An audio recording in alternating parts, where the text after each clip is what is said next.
Good afternoon, everyone. Dr. Stillman here with Amy Arp and Clark Engelbert, and today we are talking about Hello. how light interacts with minerals to create stunning energy. One of my favorite topics. And Jim was telling me that apparently people have actually complained that I don't talk enough about this, so we decided to sit down and talk about it. So most people, particularly in the health and wellness space, have historically been much too focused on matter, supplements, nutrients, elements. Believe me, we love our material things, our supplements and minerals and vitamins and all the rest of it. Mm-hmm. But unfortunately, the energy side of the equation, because if you look at Einstein's general relativity, it's E equals mc squared. The energy side of the equation and the light piece of the puzzle really gets forgotten, which is why, the most stunning testimonials I get, the most amazing results I see are not people who just take or do or try mineral balancing or nutritional balancing or take supplements of any kind. They actually fix their lighting environment as well. And I think this is a huge misconception in the alternative integrative health world, as well as an area where most people sadly are completely out of their depth. And I just see people making all of these incredible mistakes and then not even realizing it, which is why we spend a lot of time talking about light in addition to talking about minerals. But when it comes down to how these two things work together in order to create energy, you have to understand the fundamental premise of the foundations of energy generation in the cell, which is that, and this is something that most biochemists, biologists, doctors, scientists don't understand and don't appreciate because they've never read Gerald Pollack's work.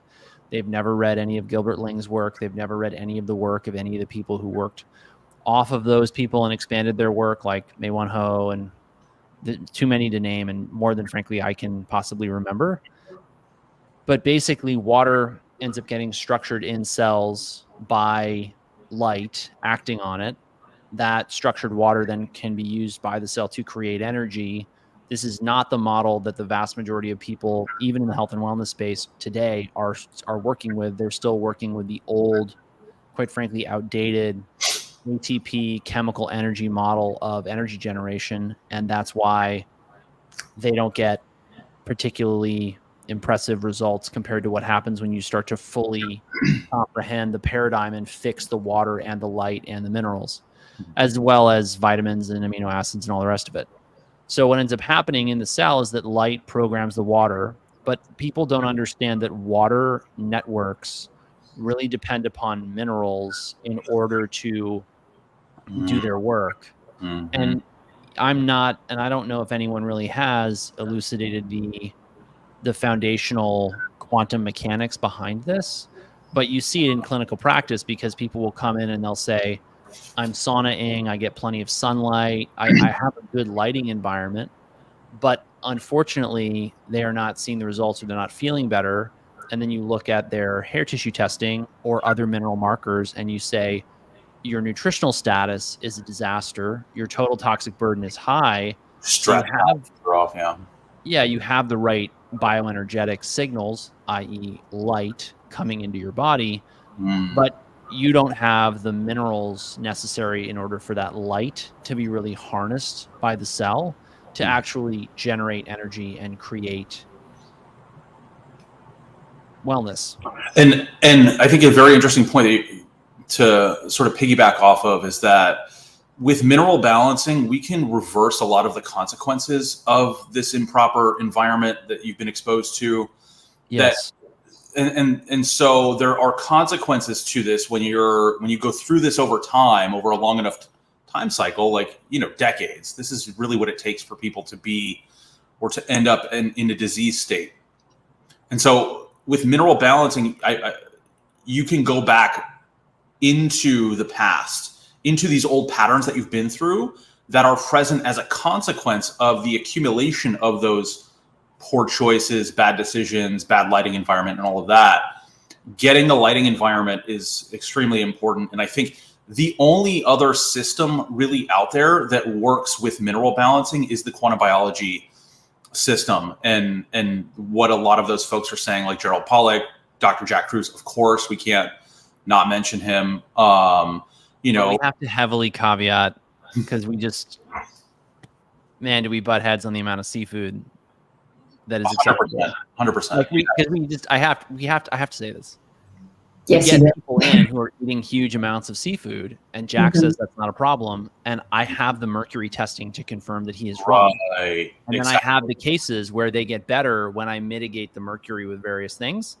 So I understand this perspective people have. Fish is good for you. It's healthy. It's whatever. But I reviewed a really interesting paper on this the other day, and they showed that the risk of death was minimized with a fish intake for men of 105 grams a week. 105 grams a week is nothing.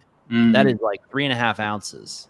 Yeah, I eat a sardine. 6 or 7 or 8 ounce serving of salmon for dinner, and that's normal. So, you know, there's a lot that I still have so many questions about the fish oil thing, and there's so much more to it. A lot of which I think is honestly, I think a lot of why fish consumption is linked to longevity and vitality, and why fish oil levels have been lauded as a huge marker for overall wellness. I think it has more to do with the fact that fish are rich in minerals, and a lot less to do with the fact that we need huge quantities of fish oil to be optimal. And I see this in the health and wellness literature all over the place. You know, today I was looking at a post by someone talking about how, you know, omega-6s are so bad. But as we've talked about many times, you know, people just don't appreciate how much toxic metals can accumulate in you know, vegetable oils, refined seed oils, and things like that. And so when people say, "Oh, it's just because linoleic acid is terrible," well, hold on a minute.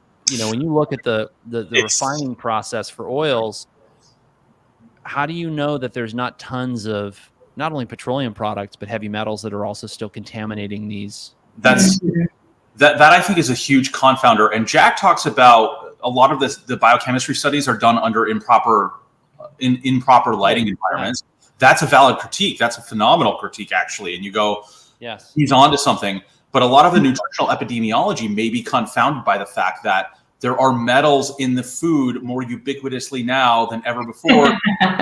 Favorite book up right now. You're reading it and you're realizing, oh shit, Clark might be right. Oh shit, Dr. Exley is right. Don't swear, Clark. Trying to keep our PG-13 rating, okay? Sorry. I get fired up when I see anything by Dr. Exley. You know, this book is real eye-opening for people who might be listening to this later. I'm holding up the book. Imagine you are an aluminum atom. Hold on. I'm low-key disappointed, Clark, that it's not the British spelling and pronunciation, aluminium. Oh, look at this. But, you know, like people don't realize, like, for example, a huge proportion of the fish being consumed in the modern world is canned in aluminum. Somebody asked me that not long ago saying, hey, Dr. Stillman, am I better off not eating aluminum canned fish or eating it? Because it's the most convenient and shelf stable. I get that. But actually in this book goes over how there's no way that aluminum is not getting out of packaging and into people's food. And it's also all he talks about this as well, which is another sort of thing that was subtle. And I was like, how did I not recognize this before? But you were like, that's really true. A lot of the machines that are processing things, either cosmetics or foods or whatever, are aluminum based. They're made with aluminum. So, you know, there's a little bit of aluminum leaching or getting onto these products through processing in that way, right? But to your point about seed oils and, you know, omega-6s, and are they bad, are they not? And I think generally speaking, yes, there's a lot of good evidence that omega-6s or seed oils in general, vegetable oils, are really not great. They are inflammatory, but it's very hard to tease out. Are they inflammatory because of the oil itself, or are they inflammatory because hydrogenated fats, as one example, are made with nickel? And so a lot of hydrogenated fats have nickel in them, which is a very inflammatory, carcinogenic metal. It's very difficult to tease this out, right? And so, you know, that's a big confounding factor. In the same way that doing all of these biochemistry studies, you know, in a test tube under a blue light environment, could confound a lot of biochemistry research. A lot of nutritional biology could be confounded by the fact that we are surrounded and in an environment that is suffused with metals at a rate that we have never even sort of fully grasped or can comprehend. Yeah, absolutely. Yes. I'm going to ask this question on here. This is a good question. So someone is saying, I have green pasture fermented cod liver oil and concentrated butter oil that was recommended from wise traditions for preparing for baby and childcare. Thoughts on supplementation with cod liver oil or refrain from, just before we move on to the next topic. It's such a good question. So truly, I really would like to spend more time talking to some people who've gotten really deep into this literature, because I really want to know what they think. Here's another rub that's really important. How much fat you consume is going to determine how much fat your body can excrete, including toxins. One of the reasons why we are just so enthusiastic about GB3 is that it really, it moves the needle for so many people. And it's basically a bile acid supplement. That's at least 70% of what's in there. And there's, black radish extract and there's pancreatin, and that's great. But I'm counting on the bile acids in there to really move the needle for people, because one thing that's very clear from the literature is the more bile acids you have around, the more you're going to be able to excrete toxins, including heavy metals, including rancid fats, including fat-soluble toxins. There's some fascinating literature out there on how Gulf War syndrome may be subclinical vitamin A toxicity. And I don't know if you've ever run into this literature, either of you, but it's a fascinating hypothesis that really fits with the way I've seen vitamin A work in practice. So, for those of you who don't know, vitamin A is a fat-soluble vitamin. It at super low circulating levels, you will end up with lots and lots of problems with infections. But what's interesting about it is that all those patients, generally speaking, are also very severely malnourished. We're talking about, kids with protein calorie malnutrition in third world countries. And right. And the historic teaching is that when you give people vitamin A, you've got, say, like viral illnesses. And I hesitate even to say that word because I don't want to get smacked by the censorship bots on YouTube. But if you give kids like vitamin A, it helps with certain viral processes, which is why it's gotten such a reputation for cod liver oil and butter in the integrative health space for being good for people for recovering from colds and flus.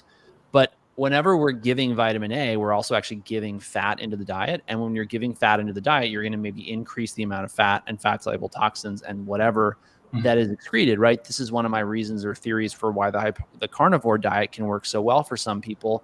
What if they just have a high total body burden of fat-soluble toxins, and by massively increasing the amount of fat they're taking in, they're able to get rid of that? Because many of them will describe a very brisk bowel movement tempo after they transition to the diet, to put it mildly, which would coincide then with, at least theoretically, eliminating all these toxins. But back to Gulf War syndrome, what they hypothesize is that the liver gets overwhelmed with toxins. The Ito cells or Ito cells, I don't know. I think it's Ito. Oh, thank you, Clark. That store vitamin A. I'll be talking. Leak vitamin A, and then you get subclinical vitamin A toxicity, and it's slightly high circulating levels. This is why I check vitamin A levels in my labs. But it's made me wonder if, the vitamin A, I believe the vitamin A requires a very strong foundation of minerals, amino acids, fatty acids, etc., for it to do its work and not turn into a poison. Yes, I've sort of been looking into this recently, and zinc is required because there's all these people that say vitamin A is toxic by default. No matter what, it's like the copper toxicity people. Copper is toxic no matter what, or copper is perfect no matter what. The truth is always in the middle. With vitamin A, zinc is required for vitamin A mobilization and utilization in the liver. So let's consider for a moment, a lot of people are zinc deficient. And it's not just zinc deficiency that people are dealing with. It's heavy metals, mercury, lead, cadmium, aluminum, and nickel, which displace zinc and can affect the tissue distribution of zinc in the body, leaving maybe a local deficit of zinc in the liver. Then vitamin A doesn't work as well, and you don't have as much. I think it's retinol binding protein is specifically where zinc is required and utilized for this mobilization of vitamin A from the liver. So it's a deeper story, and I think because of the ubiquity of the metals, this comes back to a story about the heavy metals influencing zinc, then therefore influencing vitamin A. And you have all these people that go on a low vitamin A diet, or they're doing this vitamin A depletion protocol, and they feel dramatically better, right? But I guarantee you, if we were to test their hair, we would see issues with zinc, which that's universal, and then issues with the toxic metals, which are also pretty universal. Well, that's another thing about, right? I said Gulf War syndrome, right? Mm-hmm. What happened in the Gulf War? Well, there was massive exposure to fat soluble toxins because Saddam, as he retreated, right, had them set the oil wells on fire just as a distraction, obstacle, a scorched earth policy. Literally. And on top of that, one of the best ways to get a lot of heavy metals in your body quickly is to be around a lot of ammunition, explosions. And one thing that we don't test on our hair testing at ARL is uranium. And we still use in the U.S. military anyway, is still using a fair amount of depleted uranium munitions. And, no matter what anyway, so the point is just there's tons of toxic stuff out there. And that's why we rely on the hair tissue testing to inform us of what is the state of the person's mineral system. And then we can intelligently devise a program of mineral balancing so that system comes back into alignment. And I think, can we announce today that we are opening up another cohort of HTMA? Can we do that already? Yeah, we can. Awesome. Do we have a link to drop, Amy, by the way? Let me grab one. Let me see if we can get one. I'll get one up in a minute. And should we talk about how we're pivoting into the just simple HTMA secrets, and then the Jim mentions, not to mention all the fun shots vets get when they go to war. True. We're not gonna unpack that one.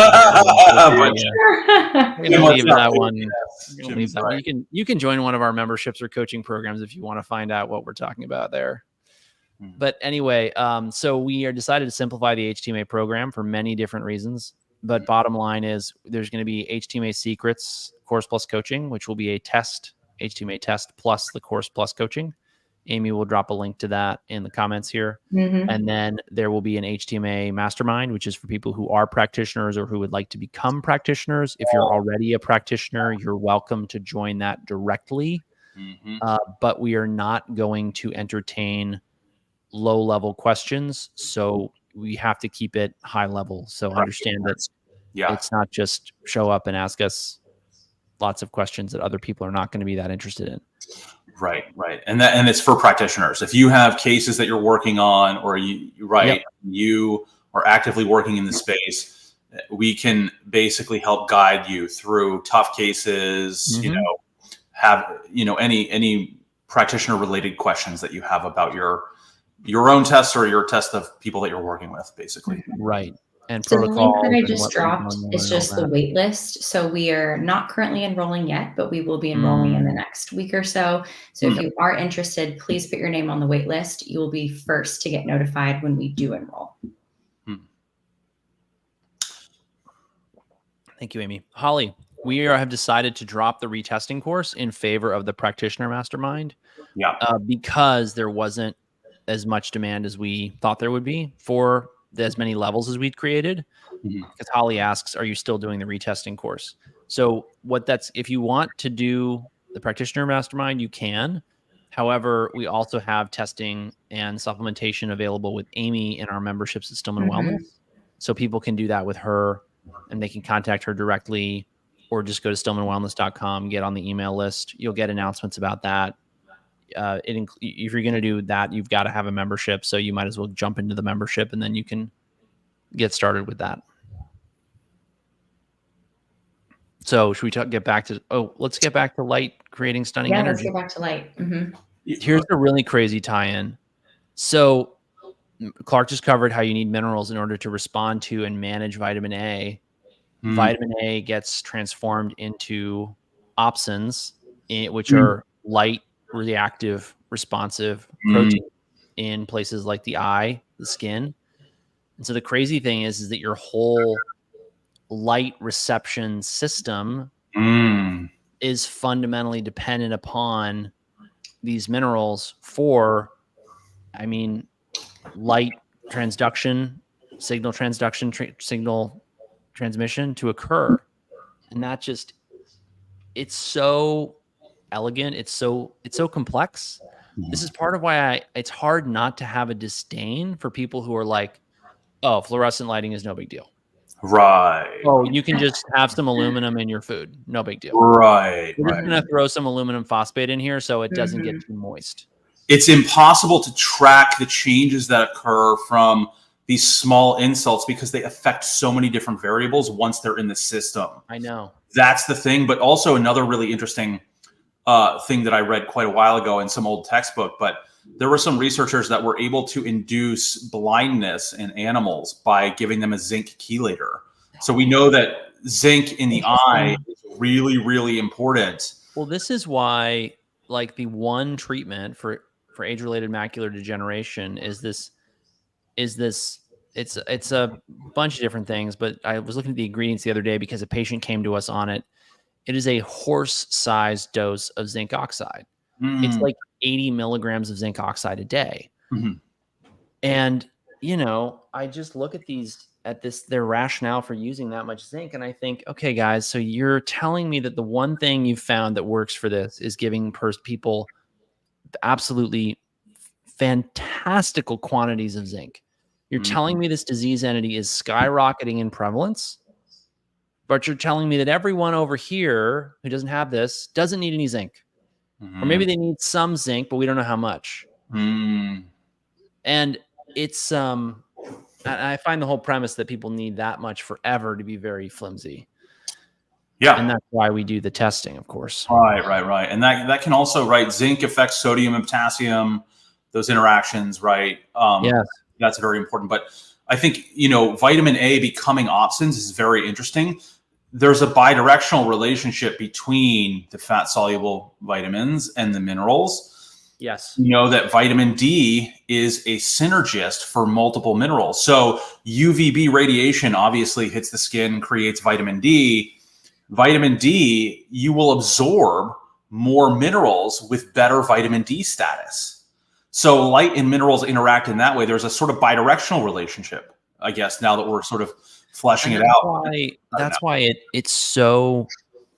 it pains me to see people on these kind of haphazard supplement regimens because they don't understand that these things all work together. And when I see other clinicians just kind of like cobbling these things together, and it's like, okay, you now have the patient on like 30 supplements, and there's like zinc in 4 of them, and there's okay, like maybe make sure I didn't double dose you on. And so that's why we usually throw out their supplement protocol, and they do better on the new one, which is usually fewer pills.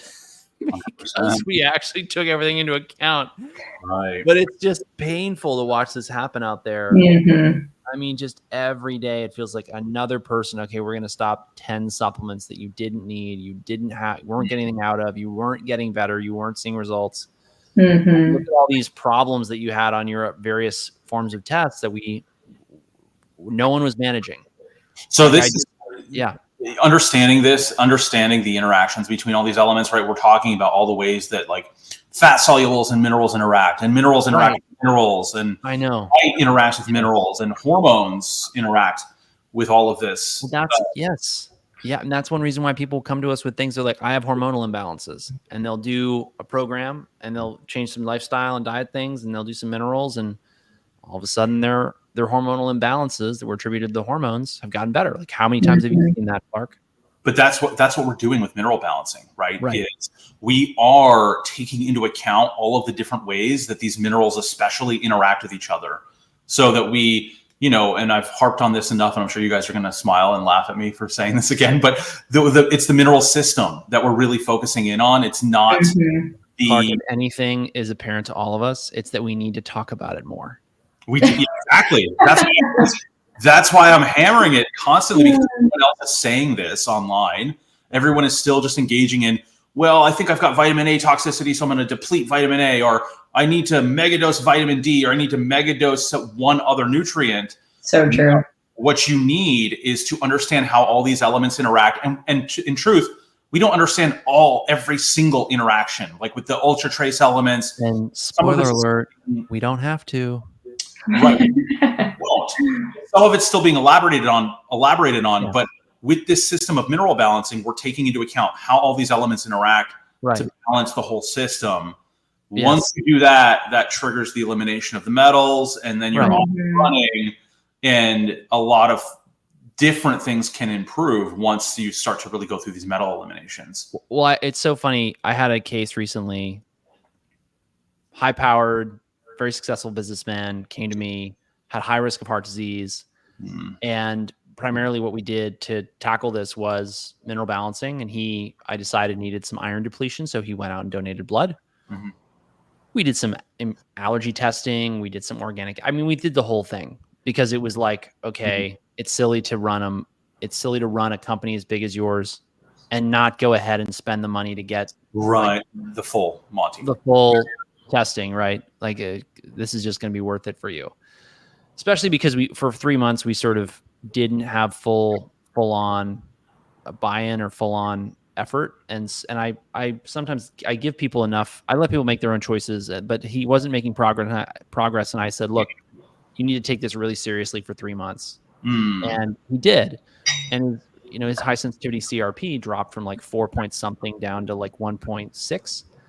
And that essentially corresponds to you're going from the high risk category for heart disease to the average risk, and the average risk.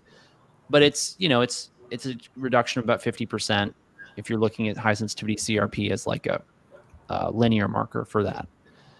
And he said to me before we got the most recent test back that confirmed that we had successfully dropped his inflammatory levels, he said, what if it hasn't come down? And I'm just sitting there racking my brain like, what could I possibly have missed? Like, what other tests could I have run? What could be going on in his body that I am not accounted for? And it's always possible you've got those people who maybe they had huge exposures to this toxin or that toxin, and we don't have a good test for it, and maybe they need to do more sauna or more this or more that. But sure enough, his numbers dropped. And now the trend for high sensitivity CRPs coming into the practice that are elevated, dropping quickly, is consistent enough that I'm going to look into publishing it, because it's really clear to me that some combination of what we do at the practice, if you come in with an elevated high sensitivity CRP, we are going to bring it down in 6 months, a year. It just happens. What did his hair test look like? Copper toxicity with small amounts of heavy metals. It was not overly impressive, Clark. Was he like fast oxidizer or slow? Slow. Oh, interesting. What was the NA to K ratio? What do I look like? Questions. Let's go. Well, the reason I ask about the NA ratio is the CRP and those inflammatory markers very much correlate with a high sodium potassium ratio. Very, very reliably, and that's one of a few associations that you can make with these other markers on the HTMA. But high NA to K ratio is very much associated with active inflammatory state. Yeah, and so at the end of the day, I guess where I was going with all that is like, we don't have to know all of this in order to get great results. It's very reproducible. Whenever someone is not getting the results that they are looking for, I sit down with them and I go back over the case and what could we be missing and what else might we need to do? And usually it's just that they have had a long period of dysfunction, and sometimes I feel that they really do need the something extra.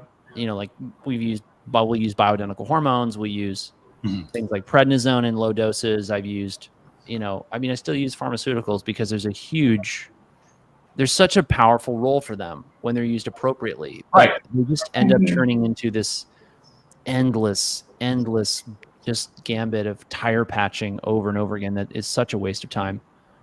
So anyway, light, minerals, stunning energy, something. What else? Yeah, well, another interesting fact about light and minerals and maybe easy water. In Pollock's book, he talks about how you can build easy using minerals. Yes. Right?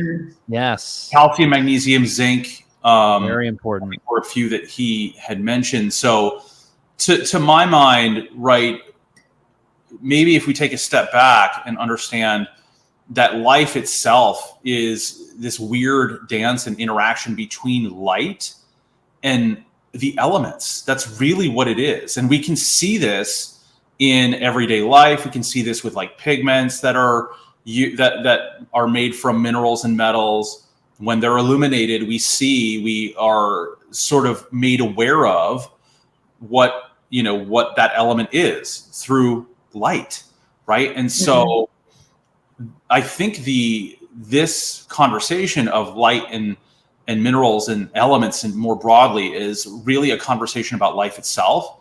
And there's another really interesting thing that I was reading, maybe 2 years ago or a couple of years ago, but like in certain nocturnal animals, zinc allowed for the evolution of their night vision, right?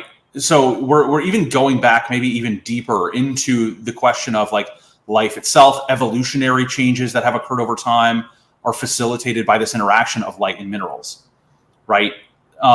So it goes even deeper and it gets into like almost like a philosophical conversation at a certain point.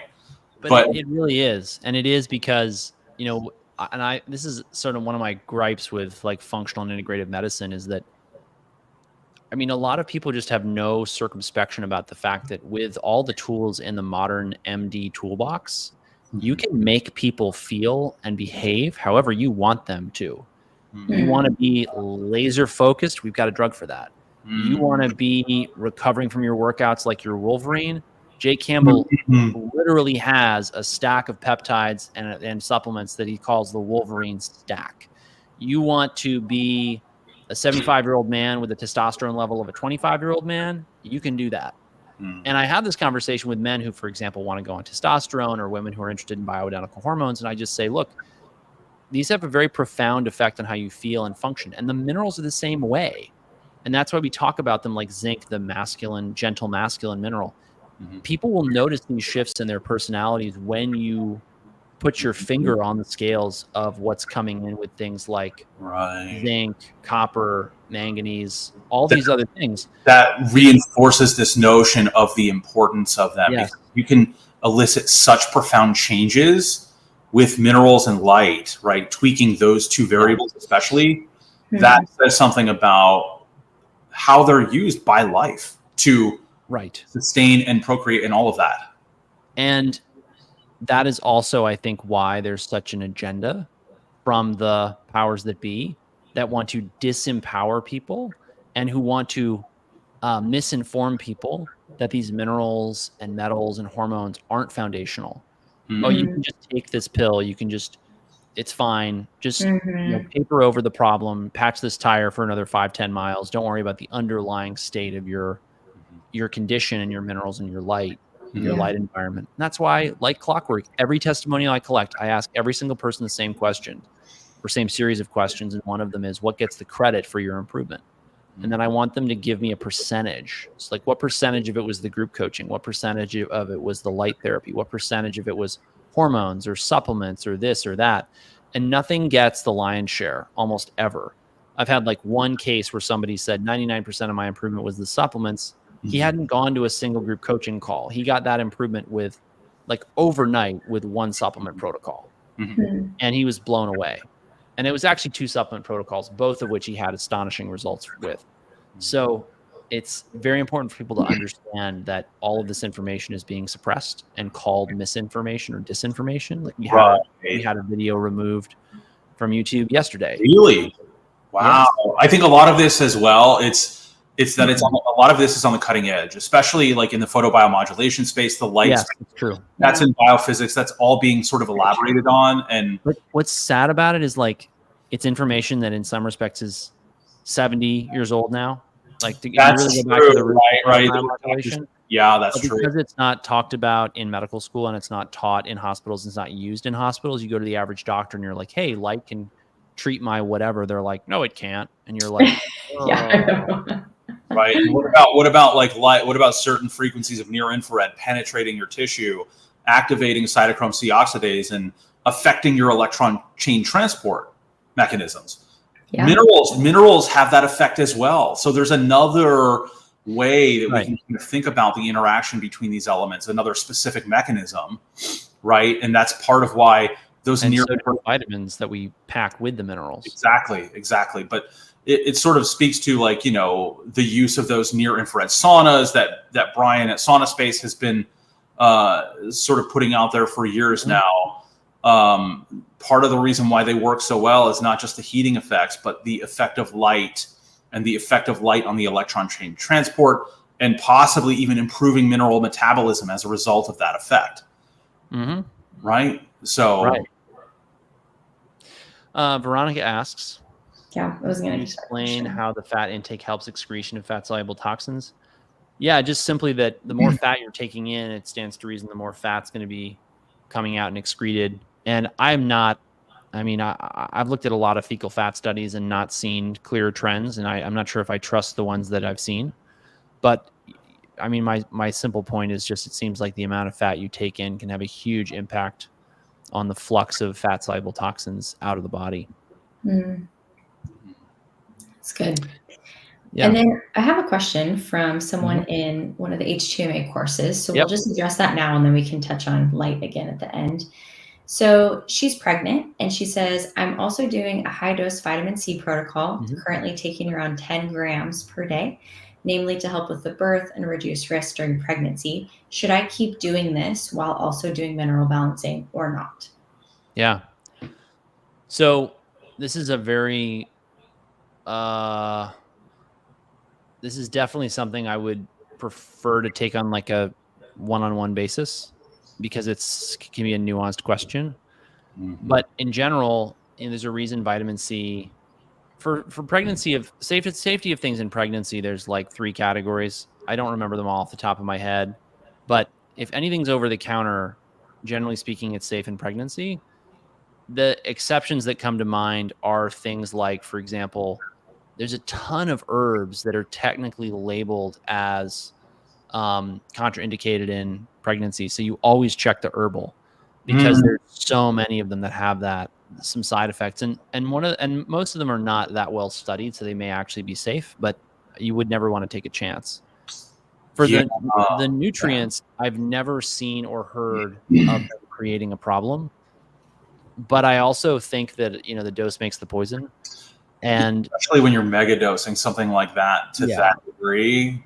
And when I use vitamin C, I use it. First of all, I'm very picky about which type I use, because most of them will derange your pH in long term, a direction that's probably not good for you.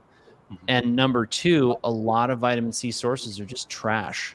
They're just not worth buying, which is part of why I'm very picky about my vitamin C. And I use one that's buffered and it's mineralized, so it's not going to derange pH, and it's going to actually bring a fair amount of minerals into the body. But then I use it on a case-by-case basis, and it's always based on one-on-one consults with people. So, I wouldn't do it, but I also wouldn't. I'm not like the treating physician in this case, so I'm not going to dispense advice, so to speak. A couple things I would just say, things to think about, would be your oxidation rate. That matters when megadosing vitamin C. So if you're a fast oxidizer and you're megadosing vitamin C, that could actually be a direct contraindication for that, especially in pregnancy, where you want to be safer, you want to be more cautious. I just think megadosing in general is not necessary. It's not required. There are certain maybe situations, acute situations, where you could use high dose vitamin C. And it makes sense, but especially in pregnancy, what we're talking about in pregnancy is we want to be as cautious as we can. So I think that first do no harm principle that's like on another level when you're pregnant and you're carrying a child. So to me, the mega dosing thing is not a great idea. Vitamin C, you're going to get, if you're on mineral balance, and you're going to get a decent amount of vitamin C, especially if you're a slow oxidizer. I think, generally speaking, if you're taking like Megapan and Renamide and maybe either Endodren or one other supplement, you could be getting anywhere, if you're a slow oxidizer, around 1 gram or 2 grams of vitamin C per day. But it's balanced with these other things and other nutrients that make it safer. But 10 grams, that could actually influence the oxidation rate, I think. Maybe too quickly. You might need to retest your hair sooner. So there's a whole host of issues that come to bear when you mix and match mineral balancing with megadosing nutrients. It just doesn't, generally, this isn't saying anything about your specific case, something to think about and discuss with your doctor. But it's just too much chaos in the system, and you're already getting vitamin C as a result of being on the mineral balancing protocol. So my question would be, what is the necessity of taking all the 8 or 9 more grams of vitamin C? I don't see that. See the point of that.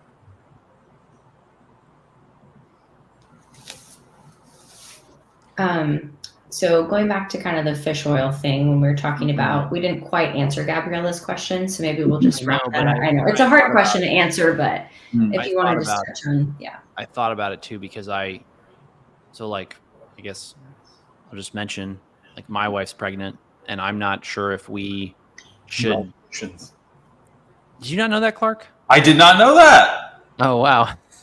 I'm in that place where I've like forgotten who I've told and who I haven't told. Wow, everyone's getting pregnant now. I gotta keep up. Join us, Clark. Probably get married first, Clark. Probably. So we've talked about this. Should we get her on fish oil? Should we not? I truly haven't had the time to actually investigate the literature to the depth that I would like to actually have a really firm, solid opinion on it for the health of baby, let alone fertility of mom. What I can tell you is that I have spent, really, I started working in my own practice pretty much 4 years ago now, and I've been in integrative medicine since 2017, on and off, different practices, different places.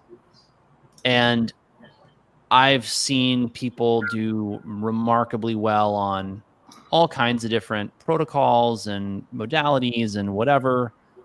I have yet to have anyone come back and say, I changed the omega-3, 6 balance in my diet. I started fish oil. I started krill oil. I started borage oil, and say, oh my gosh, this was the thing that made me better. It's not that they're not important, but they are not the most fundamental and foundational elements of your body and your well-being. And that's why I'm never surprised when someone comes back and says, oh my gosh, I tried minerals and I feel amazing. Or, oh my gosh, all of a sudden I'm having these crazy detox reactions. Likewise with vitamins or high-dose vitamins, likewise with macros. Like, people will go keto, carnivore, they'll go plant-based, they'll go on a strict slow oxidizer protocol or over onto a fast oxidizer protocol, and they'll be like, oh my gosh, finally I'm getting enough protein and the right mix of fats and carbs, and all my problems are better.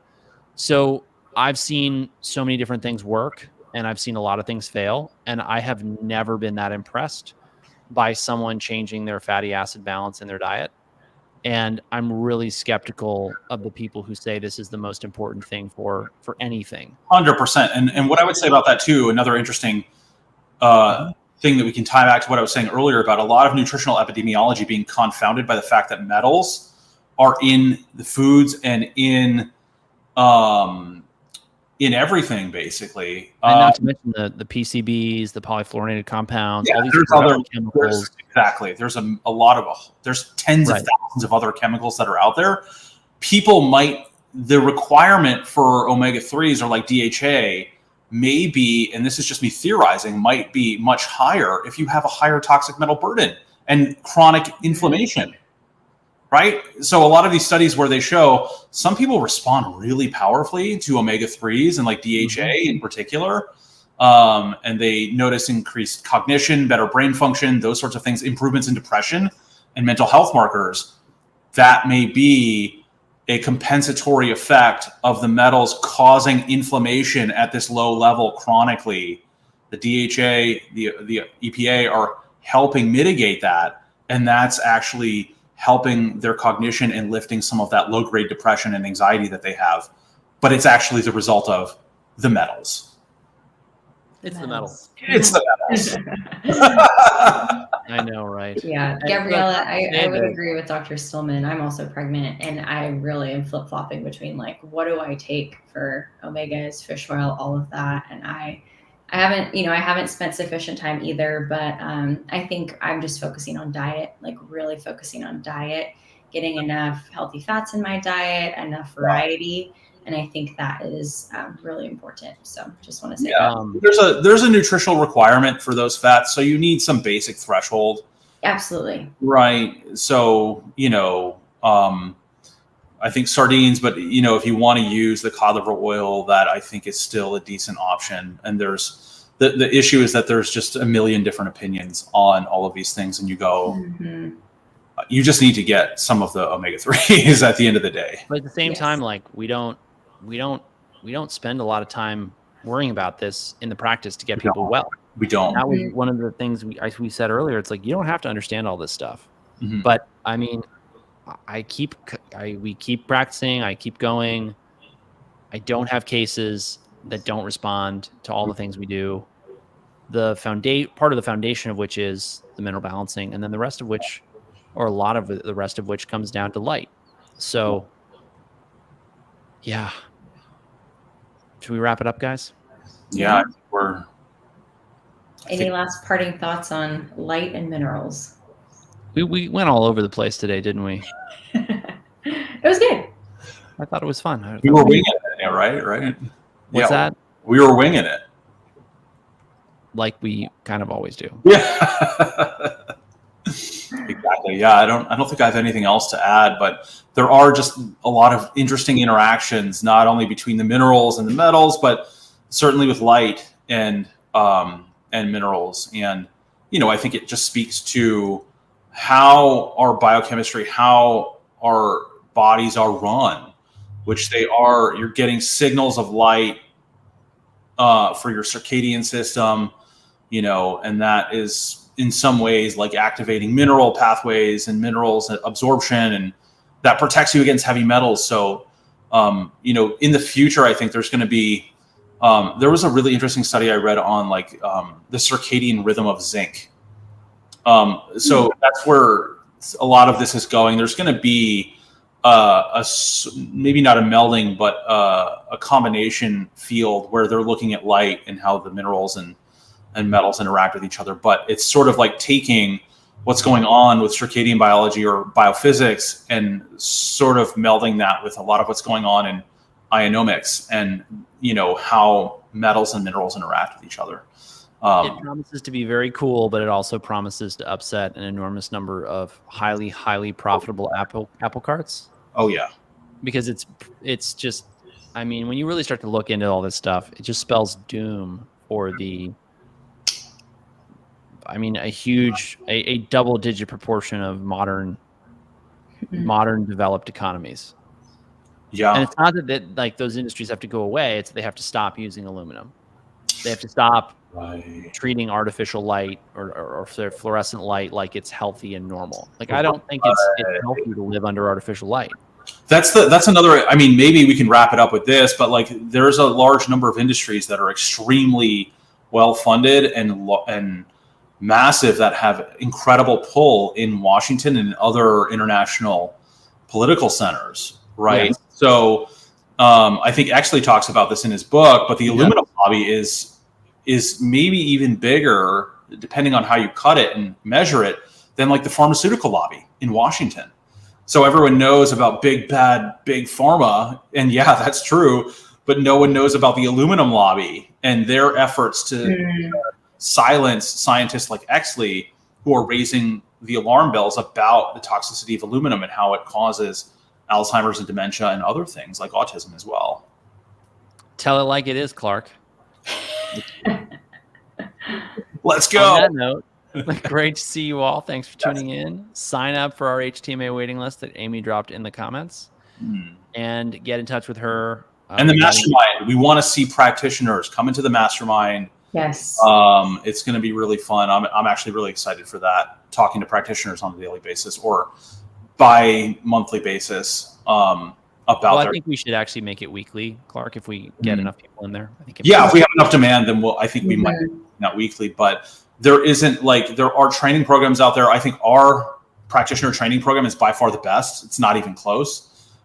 When you put together the video modules and like our the group coaching, I don't think there's anything like that. But having the ongoing support so that you have like some mentorship as you go out into the world and deal with real cases. I wish I had that. I had to figure out a lot of this stuff on my own. I did work with Dr. Wilson for a time, but even after working with Dr. Wilson, it was like I would have hard cases. I'd be like, I need another set of eyes on this because I have it's not that I didn't have any idea what was going on, but I just need I need feedback on this because it's borderline or difficult. And, there's a lot. Not just what's in the test. Like we can teach you how to interpret the test pretty quickly, but knowing how to handle people and deal with people. That as well.